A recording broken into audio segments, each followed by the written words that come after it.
தாய் தமிழ் உறவுகளுக்கு வணக்கம். ஆர்சி சபையை விட்டு வெளியே போனால் பிற சபையில் சேர்ந்தால் என்ன நடக்கும் தெரியுமா என்ற தலைப்பில் இந்த காணொளியை காண்கிறோம். ஆர்சி சபையை விட்டு வெளியே போய் வேற சபையில் சேர்ந்தால் என்ன நடக்கும் தெரியுமா என்ற தலைப்பில் இந்த காணொளியை காண்கிறோம். ஆர்சி சபையில் ஒரு பாரம்பரியமிக்க சபை. இந்த ஆர்சி சபையை விட்டு வெளியே போனால் என்ன நடக்கும்? சுருக்கமாக சொல்லணும்னா நாசமாக போயிடுவாங்க. அதான் உதாரணம். ஆர்சி சபையை விட்டு வெளியே போயிட்டோம்னா வேறு சபையில் போய் சேர்ந்தால் என்ன நடக்கும்னு சொல்லி கேட்டோம்னா நாசமாக போயிடுவாங்க. அதுதான் உதாரணம். அதுக்கு வேறு ஆர்சி சபையை விட்டு வெளியே போய் பிற சபையில் சேர்ந்து நாசமாக போனவனுக்கு உதாரணம் யாருன்னு சொல்லி கேட்டால் அது நான் தான். ஆர்சி சபையை விட்டு வெளியே போய் பிற சபையில் பெந்தகோஸ்தே சபையில் போய் சேர்ந்து நாசமாக போனவனுக்கு உதாரணம் யாருன்னு சொல்லி கேட்டால் இந்த ஜான்சன் தான். நான் தான் உதாரணம். இதை எல்லார் முன்னாடியும் சொல்கிறேன். இந்த வீடியோ லிங்க் இருக்குது. இந்த வீடியோ லிங்க்கை காப்பி பண்ணி உங்களுடைய குரூப் சொந்தக்காரவங்க எல்லாத்துக்கும் இதை அனுப்புங்க. ஆர்சி சபையை விட்டு வெளியே போய் வேறு சபைக்கு போய் நாசமாக போன ஒருத்தன் யாருன்னு சொல்லி கேட்டால் இந்த பாத்திமா ஜான்சன். நான் தான் நாசமாக போயிட்டேன். 1971 எங்கள் அம்மா ஒரே ஒரு பிள்ளையோடு இருந்தாங்க. பக்கத்தில் இஸ்லாமிய சகோதரிகள் இருந்தாங்க. அந்த தெருவில் குடியிருந்தாங்க. சின்ன சண்டைகள் வரும்போது அந்த இஸ்லாமிய பெண்கள் சொல்லி காமிப்பாங்க. இஸ்லாமிய பெண்கள் 10 பிள்ளை 15 பிள்ளை பெற்பாங்க. எங்கள் அம்மா ஒத்த பிள்ளை. சண்டை வரும்போது சொல்லி காமிப்பாங்க. சோத்து பானை ஓட்டையாக போச்சுன்னா மாற்று பானை இல்லாதவ தான் அப்படிம்பாங்க. அதாவது ஒத்த பிள்ளை வச்சுருக்க, இந்த ஒத்த பிள்ளை செத்து போச்சுன்னா அவனுக்கு இன்னொரு பிள்ளை கிடையாது அப்படிம்பாங்க. இந்த வேதனை எங்கள் அம்மாவை பாதிச்சிச்சு. மதுரையில் புனித ஜெவமாலா மாதா கோயிலில் போய் சகாய மாதா நவநாளுக்கு போவாங்க. 6 மணி சாயந்தரம் நவநாள் போய் எனக்கு பிள்ளை வர வேணும், 2வது பிள்ளை அப்படின்னாங்க. அவங்களோட சேர்ந்து 2 இந்து பெண்களும் போனாங்க. அவங்களுக்கு ஏற்கனவே 4-5 பிள்ளைங்க இருக்குது. போய் இன்னொரு குழந்தை வேணும்னு சொல்லி எங்கள் அம்மாவோட சேர்ந்து போய் ப்ரேயர் பண்ணாங்க. 9 சனிக்கிழமை போனாங்க. 9 சனிக்கிழமை நவநாள் அட்டன் பண்ணோம்னா 9வது சனிக்கிழமை ரிசல்ட் கிடைக்கும்பாங்க. ஆனால் 9வது சனிக்கிழமை எங்கள் அம்மா நவநாள் போய் அட்டன் பண்ண முடியல. பிள்ளை வர வேணும், 2வது பிள்ளை வர வேணும்னு சொல்லி எங்கள் அம்மா போய் நவநாளுக்கு 9 வாரம் தொடர்ந்து போகணும்னு வேணுனாங்க. 8 வாரம் போனாங்க. 9வது வாரம் போகலை. சகாய மாதா நவநாளுக்கு போக முடியல. என்னென்னு கேட்டிங்கன்னா எங்கள் அம்மா என்ன கன்சீவ் ஆகிட்டாங்க. மசக்கி ஆகி வாந்தியோடு அப்படியே படுத்து கிடக்காங்க. இதுதான் அற்புதம். சகாய மாதா நவநாள் ஜெபத்தில் வச்சு நான் பிறந்தேன். என்னுடைய முதல் திருமணம் விவாகரத்தில் முடிஞ்சு ஊரறிஞ்ச விஷயம். ஒரு கத்தோலிக்க திருச்சபையில் விவாகரத்து எப்படி கொடுப்பாங்க அப்படிங்கிறது எல்லாத்துக்கும் தெரியும். 4 வருஷம் ஆகும், 5 வருஷம் ஆகும், 10 வருஷம் ஆகும், 50 வருஷம் ஆகும். விவாகரத்தே வராமல் போயிடும். ஏன்னா கத்தோலிக்க திருச்சபை அவ்வளோ கட்டுப்பாடுகள் இருக்குது. ஆனால் கத்தோலிக்க திருச்சபையில் விவாகரத்தானவங்க என்ன செய்வாங்க தெரியுமா? நம்ம இனிமேல் கத்தோலிக்க திருச்சபையில் இருந்தால் நம்ம வாழ்க்கை போயிடும் அப்படின்னு சொல்லிட்டு கத்தோலிக்க திருச்சபையை விட்டு வேறு சபைக்கு போய் 2வது கல்யாணம் முடிச்சுட்டு போயிடுவாங்க. ஆனால் நான் அப்படி இல்லை. 2வது கல்யாணமும் கத்தோலிக்க முறைப்படி தான் திருமணம் நடக்கணும்னு சொல்லிட்டு வைராக்கியமாக இருந்து 4 ஆண்டுகள் போராடி சட்ட போராட்டம் நடத்தி எந்த கர்தினலுக்கு கடிதம் அனுப்பணுமோ, இமெயில் அனுப்பணுமோ, ரோமுக்கு இமெயில் அனுப்பணுமோ எல்லாத்துக்கும் இமெயில் அனுப்பி 4 ஆண்டுகளில் சட்டப்படி கத்தோலிக்க விவாகரத்தை பெற்ற பிறகு என்னுடைய 2வது திருமணமும் கத்தோலிக்க முறைப்படி கத்தோலிக்க ஆலயத்தில் தான் நடந்தது. ஆனால் என் கூட பிறந்த ஒருத்தன் இருக்கான், வீணா போனவன். ரயில்வேல வேலை பார்த்தான், ரிட்டையர்ட் ஆகிட்டான், தென்காசியில் இருக்கான். அவன் பேர் அமலபாலன். அவன் ஒரு கல்யாணம் பண்ணி வச்சுருந்தோம் தென்காசியில். பிரசபையை சேர்ந்த அப்போ எங்களுக்கு இந்த விழிப்புணர்வு கிடையாது. எல்லாம் கிறிஸ்டியன் அப்படிங்கிறதுனால பிரசபையை சேர்ந்த ஒரு பெண்ணை கல்யாணம் முடித்தோம். 1 மாதம் தான் இருந்தாங்க. அந்த பொண்ணு என் கூட பிறந்தவனை கூட்டிகிட்டு போய் ஞானஸ்தானம் கொடுத்து அந்த சபைக்கு இழுத்துக்கிடுச்சு. 22 ஆண்டுகளாக என்னை பாடாப்படுத்தினாங்க. அவங்க எல்லாம் என்னென்னு கேட்டால், நாங்கள் கர்த்தரை கும்பிட்றவங்க, நீங்கள் கல்லை கும்பிட்றவங்க, நாங்கள் கர்த்தரை கும்பிட்றவங்க, நீங்கள் கல்லை கும்பிட்றவங்க, இப்படினே ஓயாமல் சொல்லி டார்ச்சர் பண்ணி எங்களை மென்டல் டார்ச்சர் கொடுத்தாங்க. நான் கத்தோலிக்க திருச்சபையில் ரொம்ப ஈடுபாடாக இருந்தேன். அதுவும் குறிப்பாக விவிலியத்து மேலே ரொம்ப தாகமாக இருப்பேன். டெய்லி பைபிள் படிப்பேன். டெய்லி ஒரு ஆகமம் மாற்றி எடுத்தேன்னா டெய்லி 3 மணி நேரம் 4 மணி நேரம் பைபிள் படிப்பேன் கல்யாணத்துக்கு முன்னாடியே. அப்படி இருந்தேன். வார்த்தைகளை அறியணும் அப்படின்னு ஒரு தாகம் இருந்துச்சு. நம்ம கத்தோலிக்க திருச்சபையில் பைபிள் எடுத்துட்டாலே கேலி கிண்டல் பேசுவாங்க. வேறு சபைக்கு போயிட்டாண்டா அப்படின்பாங்க. என்ன பிரதர் புதுசாக எங்கேயோ போகிற மாதிரி தெரியுது, வேறு சபைக்கு போயிட்டீங்களா அப்படின்பாங்க. ஆனால் பைபிள் மேலே எனக்கு ஒரு தாகம் இருந்துச்சு. அப்போ நான் இருந்த அந்த எல்லிஸ் நகர் பங்கு ஆலயத்தில் ஒரு சின்ன பிரச்சனை. இந்த ஞாயிற்றுக்கிழமை இந்த பூசைக்கு போகக்கூடாது, போனால் எல்லோரும் இருப்பாங்க அப்படின்னு ஒரு சின்ன பிரச்சனை. போகக்கூடாது, தவிர்க்கணும்னு நினச்சேன். அப்போ எங்கள் வீட்டு பக்கத்தில் ஒரு பிசாசு ஒன்று இருந்துச்சு. அந்த பிசாசு வந்து கூப்பிட்டுச்சு, பிரதர் எங்கள் இதில் ஒரு ஜபக்கூட்டம் நடக்குது, வாங்க, பைபிள் பற்றி நல்லா சொல்லுவாங்க. சரி இன்னைக்கு இங்கே போவோமே அப்படின்னு போனேன், பைபிள் எடுத்துகிட்டு. எங்கள் வீட்டு பக்கத்தில் ஒரு 2-3 பிசாசு, அக்கா தங்கச்சி 3 பிசாசுகள் இருக்கும். அக்கா தங்கச்சி கத்தோலிக்க சபையை சார்ந்த 3 பிசாசுகள். அந்த பிசாசுகள் என்ன செஞ்சு, நம்ம கையில் பைபிள் எடுத்துகிட்டு போன உடனே ஜான்சன் வந்து வேறு சபைக்கு போயிட்டான் அப்படின்னு சொல்லி ஊர் பூரா பரப்பிடுச்சு. நான் கோயிலுக்கு போயிட்டு வர்றதுக்குள்ளே ஒரு 50 பேர்த்திட்ட எங்கள் அம்மாட்ட கேட்டாங்க, ஏன்னா ஜான்சன் வேறு சபைக்கு போயிட்டாப்லையாமல. அடுத்த ஞாயிற்றுக்கிழமை பூசைக்கு போகிறதுக்குள்ளே ஒரு 300 பேர்த்துக்கு மேலே இந்த தகவல் போயிடுச்சு. சாமியாருக்கு போயிடுச்சு, எல்லாம் போச்சு. எனக்கு மனசு நொந்து போயிட்டேன், என்னடா இப்படி நம்மளை பற்றி கேவலப்படுத்துகிறாங்க அப்படின்ட்டு. அப்போ கோயிலுக்கு 2 வாரமாக எனக்கு போகிறக்கே மனசு இல்லாமல் சரி இந்த போனேன், அந்த பைபிள் எடுத்துகிட்டு போனேன். அந்த கோயிலுக்கு சும்மா 2 வாரம் போனேன்.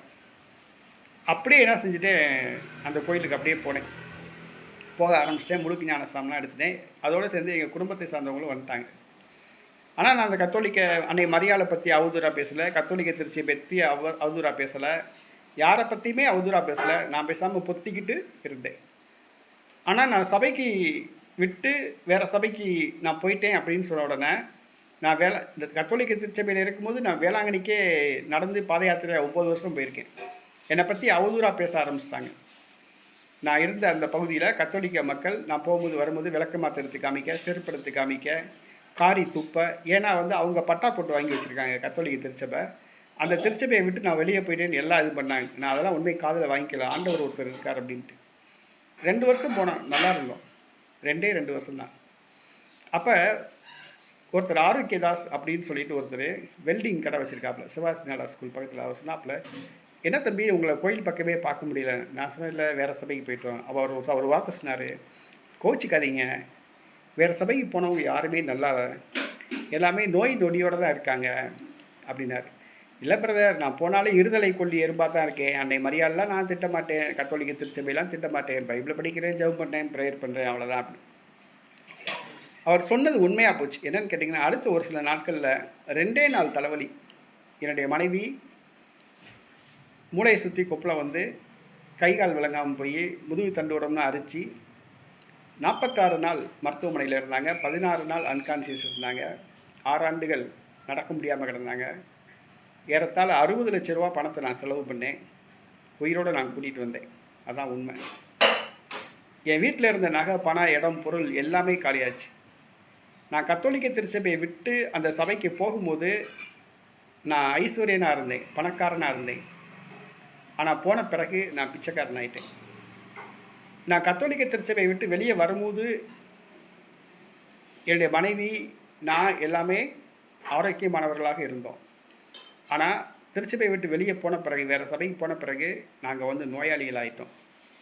என் மனைவி நோயாளி ஆகிட்டா, நானும் நோயாளி ஆகிட்டேன்.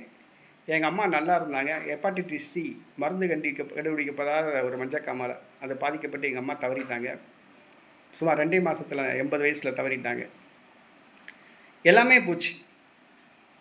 அப்போ ஒரு ஃபாதர் பங்கு தந்தையில் மரிய மைக்கேல் எலிஸ் நகரில் இருந்தார். என்னுடைய சொந்தக்காரர் தான். அவர் ஜெபத்துக்கு வந்து ப்ரேயர் பண்ணி போனார். வாங்க பழையபடி ஆர்சிக்கு வாங்கன்னு அழைப்பு கொடுத்தாப்புல. நான் வந்து பிற சபைக்கு போனேன். ஆனால் மனசு சரியில்லை. போகும்போது பரலோகமாக தெரிஞ்சிச்சு பிற சபை. ஆனால் உள்ளே போன பிறகு அது எனக்கு ஒரு நரகமாக தெரிஞ்சிச்சு. ஏன்னா அங்கே இருக்கிறவங்க வார்த்தைகளை போதிச்சாங்க. வார்த்தைகளை யார் வேணாலும் போதிக்கலாம். ஆனால் அங்கே இருக்கிற மக்கள் வார்த்தையின்படி நடந்தாங்களோ என்னமோ தெரியாது, ஆனால் அன்புள்ளவர்களாக நடக்கலை. அங்கே இருக்கிற மக்கள், பிற சபை மக்கள், அன்புங்கிறதே என்னன்னே தெரியாது. இந்த அன்புங்கிறத போதிக்கிற ஒரே சபை கத்தோலிக்க சபை தான். வேறு எந்த சபையிலையும் அன்பை போதிக்க மாட்டாங்க. வேறு சபையில் பூரா வார்த்தைகளை போதிப்பாங்க. பிதாவின் வாக்குத்தத்தம், ஆண்டவர் உன்னை எரிச்சிடுவார், உன்னை நரகத்தில் தள்ளிடுவார், அக்கினியில் தள்ளிடுவார், நீ காணிக்க கொடுக்காட்டி உன்னை அக்கினியில் தள்ளுவார், இந்த மாதிரி தான் சொல்லுவாங்க. ஆனால் அந்த சபைக்கு போன பிறகு சபையை சார்ந்தவங்க என் வீட்டுக்குள்ளே வந்து குடும்பத்தை 2ஆக்கிட்டாங்க. அதான் உண்மை. அதெல்லாம் ஒரு பக்கம் இருந்தாலும் ஒரு தாங்க முடியாத வேதனை. என் மனைவி படுத்த படுக்கை ஆகிட்டாங்க, வேதனை. அந்த சபைக்கு நாங்கள் கத்தோலிக்க திருச்சபையை விட்டு வெளியே வரும்போது எங்களுடைய வாழ்க்கை எப்படி இருந்துச்சுன்னா, பிறர் பார்த்து பொறாமைப்படுகின்ற அளவுக்கு எங்கள் வாழ்க்கை இருந்துச்சு. ஆனால் போன பிறகு எங்களுடைய வாழ்க்கை பிறர் பார்த்து பரிதாபப்படுகிற அளவுக்கு மாறிப்போச்சு. இன்னும் அப்படி தான் இருக்குது. என்றைக்கு நாங்கள் பலர் பார்த்து பொறாமைப்படுகிற அளவுக்கு உயர்நிலைக்கு ஆக போகிறோம்னு தெரியல. அப்போ கத்தோலிக்க திருச்சபைக்கு திரும்புவோம் அப்படிங்கிற மனநிலை ரொம்ப நாளாக இருந்துச்சு. ஆனால் இந்த எலிஸ் நகர் பங்கு ஆலயத்தில் இருக்கிற வரைக்கும் நம்ம போகக்கூடாது அப்படின்னு ஒரு வைராக்கியம் இருந்துச்சு. ஏன்னா இந்த எலிஸ் நகர் பங்கு ஆலயத்தில் இருந்த ஏறத்தாழ 100க்கும் அதிகமானவர் என்னை விளக்கமாத்திரத்துக்கு காமிச்சாங்க, செருப்படுத்து காமிச்சாங்க, காரி துப்புனாங்க, பாவாடையை தூக்கி காமிச்சாங்க, ரொம்ப அசிங்கமாலாம் பேசினாங்க. என் மனைவி சோமலாமல் தான் படுத்திருக்கு. ஒருத்தர் நக்கலாக கேட்டான், என்னண்ணே அக்கா இறந்துட்டாங்களாம்ல அப்படின்னா. ஒருத்தர் சொன்னால், எப்போ 3வது கல்யாணம் பண்ணுறீங்க அப்படின்னா. அதனால் இந்த எல்லிஸ் நகர் பங்கில் இருக்கிறவரை இந்த கத்தோலிக்க திருச்சபைக்கு போகக்கூடாதுன்னு முடிவு பண்ணேன். அடுத்ததாக எங்கள் எல்லிஸ் எல்லா மாதா கோயிலுக்கும் கத்தோலிக்க திருச்சபை திரும்பி வந்த பிறகு போவேன். வைத்தியநாதபுரத்தில் ஒரு ஆரோக்கிய மாதா கோவில் இருக்கும், அந்த கோயிலுக்கு நான் போக மாட்டேன். ஏன்னா அந்த ஆரோக்கிய மாதா கோயிலில் ஒரு பொண்ணு ஒரு பொம்பளை வந்து கூட்டும். நான் கிராஸ் பண்ணி போகும்போது அந்த கூட்டுற பொம்பளை, அதே ஆரோக்கிய மாதா கோயிலை கூட்டுற பொம்பளை அந்த கூட்டின கையில் விளக்கமாத்த எடுத்து கையில் வச்சுக்கிட்டே என்னை பார்த்து காமிக்கும். அப்போ நான் சொன்னேன், நீ என்னை விளக்கமாத்த எடுத்தா காமிக்கிற, நீ ஒரு நாள் உன்னை கடவுள் தண்டிப்பார். உன்னை கடவுள் தண்டிக்கிற அன்னைக்கு தான் நான் இந்த ஆரோக்கிய மாதா ஆலயத்துக்கு வருவேன். அது வரைக்கும் வரமாட்டேன்னு சபதம் எடுத்திருக்கேன். இன்றைக்கி வரைக்கும் அந்த ஆரோக்கிய மாதா கோயிலுக்கு போக மாட்டேன். உலகம் முழுக்க இருக்குது, எல்லா ஊர்லேயும் இருக்க ஆரோக்கிய மாதா கோயிலுக்கு போவேன். மதுரை வைத்தியநாதபுரத்தில் இருக்க ஆரோக்கிய மாதா கோயிலுக்கு மட்டும் நான் போக மாட்டேன். ஏன்னா அவளை வந்து கடவுள் தண்டிக்கணும். என்னை கோயில் வாசலில் வச்சு கோயிலை கூட்டின விளக்கமாத்த எடுத்து காமிச்சாள். அதனால் அவளை கடவுள் தண்டித்த பிறகு தான் அந்த ஆலயத்துக்கு போகலாம்னு இருக்கேன். அப்போ நான் கத்தோலிக்க திருச்சபைக்கு விட்டு திருப்பி வரணும் அப்படிங்கிற முடிவோடு தான் நாங்கள் இருந்தோம். அதுக்குரிய வாய்ப்பு என்னன்னு சொல்லி கேட்டிங்கன்னா, நாங்கள் எலிஸ் நகர் பங்கை விட்டு காலி பண்ண வேண்டிய சூழ்நிலை. என்னன்னு கேட்டிங்கன்னா, எல்லா பணம், நகை, இடம், பொருள் எல்லாமே போச்சு. வறுமைக்கு தள்ளப்பட்டோம். என் பிள்ளைங்க 7th grade ஸ்கூலில் படித்து ஐசிஎஸ்சி சிலபஸ் ஃபீஸ் கட்ட முடியல. மீண்டும் நாங்கள் வந்து அரசு உதவி பெறும் பள்ளியில் போய் சேர்ப்போம்னு சொல்லிட்டு மதுரையில் வந்து வேறு பங்கு, கூடல் நகர் பங்குக்கு வந்து அரசு உதவி பெறும் பள்ளியில் சேர்க்குறோம். அப்போ நாங்கள் குடும்ப கார்டெல்லாம் வந்து ரத்து பண்ணலை, கல்ற கார்டெல்லாம் ரத்து பண்ணலை. நாங்கள் கத்தோலிக்க திருச்சபையில் வந்து குடும்ப கார்டு, வரி எல்லாமே கட்டிட்டு தான் இருந்தோம். ஏன்னா கத்தோலிக்க திருச்சபை விட்டு நாங்கள் முழுமையாக வெளியே வரல. அப்போ அந்த ஃபாதர் வந்து மரிய மைக்கேல் சொன்னாப்புல ஒரு வார்த்தை சொன்னாப்புல. அந்த வார்த்தை என் நெஞ்சை தொட்டுச்சு. என்ன தொட்டுச்சு தெரியுமா? நீங்கள் கத்தோலிக்க திருச்சபையை விட்டு ஏன் போனீங்கன்னு கேட்டார். நம்ம சபையில் வார்த்தைகள் இல்லை, எனக்கு சபையில் இருக்க ஒரு சில பிரச்சனைகள் இருந்துச்சு அப்படின்னு. அப்போ அந்த ஃபாதர் சொன்னாப்புல, எந்த சபையும் பெர்ஃபெக்ட் கிடையாது அப்படின்னார். எந்த சபையும் யோக்கியம் கிடையாதுன்னார். உண்மை அதுதான். என் மனசை தொட்டுச்சு. உண்மையிலே சொல்கிறேன், இந்த உலகத்தில் பயணிக்கிற எந்த திருச்சபையும் யோக்கியம் கிடையாது. கத்தோலிக்க திருச்சபையும் யோக்கியம் கிடையாது, பிற சபைகளும் யோக்கியம் கிடையாது. உண்மை. எந்த போதகர்களும் யோக்கியம் கிடையாது, எந்த குருக்களும் யோக்கியம் கிடையாது. சரிங்களா? அதனால் நாம் யோக்கியமாக இருந்துக்கிடுவோம். திருச்சபை யோக்கியமாக இருக்கோ என்னமோ தெரில, அது சரியானதை போதிக்குது. அது போதிக்கிறதுல சரியானதை எடுத்துக்கிடுவோம், தவறானதை விட்டுருவோம். நாம் யோக்கியமாக இருப்போம். எந்த சபையும் யோக்கியம் இல்லை அப்படின்னு சொன்னார். பார்த்தீங்களா? எனக்கு ரொம்ப பிடிச்சிருந்துச்சு. கத்தோலிக்க திருச்சபை 10% யோக்கியம் இல்லை, அயோக்கியத்தனத்தில் இருந்துச்சுன்னா, இந்த பிற சபைகள் இருக்காங்க பார்த்தீங்களா, அவங்க 100% அயோக்கியமாக இருப்பாங்க.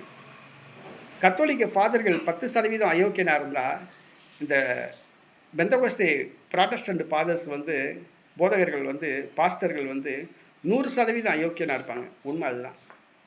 அப்போ நான் வேறு பங்குக்கு மாறின உடனே புதிய குடும்பக்காரை பதிச்சு பழையபடி நான் கத்தோலிக்க ஆலயத்துக்கு போனேன். ஆனால் ஆண்டவருடைய வார்த்தையை விடலை. இன்றைக்கி ஆண்டவருடைய வார்த்தையை சொல்லி அறிக்கையிட்டு இருக்கேன். டெய்லி 2 மணி நேரம் 3 மணி நேரம் பைபிள் படிச்சு தான் இருக்கேன். டெய்லி பூசைக்கு போகிறேன், ஜெபமாலை சொல்கிறேன், நற்கரணை ஆராதனை எல்லாம் பண்ணுறேன். பழையபடி எங்கள் குடும்பம் கத்தோலிக்க குடும்பமாக மாறிச்சு. என் பிள்ளைகள் எல்லாமே, பிள்ளைகளுக்கு புதுநன்மை கொடுத்தேன். அதுக்கு பிறகு உறுதி பூசுதல் கொடுத்தேன். அதுக்கப்புறம் நாங்கள் முழுமையாக கத்தோலிக்க குடும்பத்தில் நாங்கள் வந்து இருக்கோம். கத்தோலிக்கராக நாங்கள் பயணிக்கிறோம். ஆண்டவருடைய வார்த்தையை நாங்கள் விடலை. தினந்தோறும் ஆண்டவருடைய பைபிளை நாங்கள் வந்து படிச்சுட்டு தான் இருக்கோம். இந்த நேரத்தில் நான் கத்தோலிக்க திருச்சபையை விட்டு வெளியே போய் திருப்பி வந்து அந்த மீண்டும் கத்தோலிக்க திருச்சபைக்கு வந்த உடனே என் சொந்தக்கார பையன் ஒருத்தன் என் ஃபாதராக இருக்கான் மதுரை மறை மாவட்டத்தில். அவன் ரொம்ப இலக்காரமாக சொன்னான், இது ஒரு மிகப்பெரிய சாட்சி பிரதர், நீங்கள் மாதா விட்டு போனீங்களா, ரொம்ப நாசமாக போய் திருப்பி வந்தீங்களானே. அட போடா நாசமாக போனவனே, நான் பட்ட கஷ்டம் என்னோட போகட்டும், எனக்கு வந்த கஷ்டம் யாருக்கும் தெரியக்கூடாது, யாருக்கும் வரவும் கூடாது அப்படின்னு வேண்டிக்கிட்டேன். என் வாழ்க்கையை பார்த்து, சாட்சியை பார்த்து நிறைய பேர் கேலி கிண்டல்லாம் பண்ணுவாங்க. இப்போ போய் இந்த லிங்கை வீடியோவை பார்த்துட்டு, கத்தோலிக்க சபையை விட்டு போனாப்பிலையா, நாசமாக போய் திருப்பி வந்தாப்பிலையா, யார் நாசமாக யார் என்னை பற்றி பேசினாலும் கவலை கிடையாது. ஆண்டவனே என்னை வந்து அயோக்கியன்னு சொல்லி குற்றஞ்சாட்டினா கூட நான் கவலைப்பட மாட்டேன். நான் யோக்கியனா, நான் நல்லவனா, நான் அயோக்கியனா அப்படிங்கிறது என் மனசாட்சிக்கு தெரியும்.